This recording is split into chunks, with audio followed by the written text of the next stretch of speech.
Havoning harorati pasayib, aksariyat fuqarolarning fikru xayoli gaz va elektr energiyasida bo'lib turgan bir paytda oltiariqlik mirishkorlar issiqxonalarda turli qishloq xo'jaligi mahsulotlarini yetishtirib, mo'maygina daromadni ko'zlab turishibdi. Tumandagi Qo'rg'oncha mahalla fuqarolar yig'ini aholisining deyarli barchasi uzumzor bog'lar va issiqxonalarda o'zini o'zi band qilgan. Bizning mahallamizda 720 ta xonadon bo'lib, undan 4030 ta aholisi bo'lib, aholimiz ishsizlar yo'q.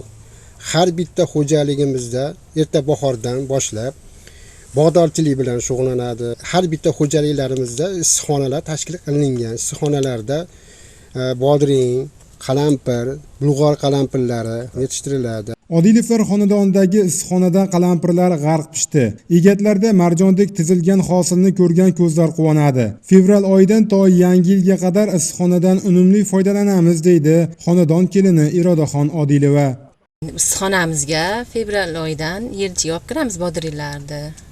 Keyin mart oyidan chiqadi bodringlar. 2 marta hosil olamiz. Avgust oyidan qalampir ekdik.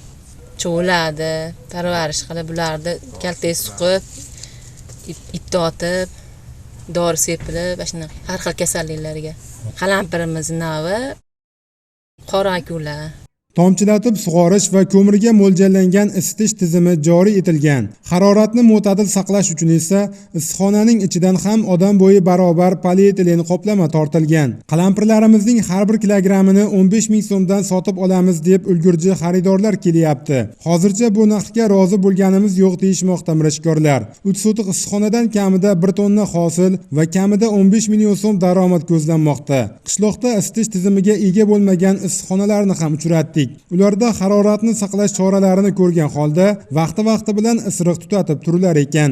Xullas, qalovini topsang qor ham yonadi iborasini qo'rg'onchalik. Umuman oltiariqlik mirishkorlarga chiqargan desak mubolag'a bo'lmaydi. Islom Nishonov, Iqbol Yusupov, Farg'onadan.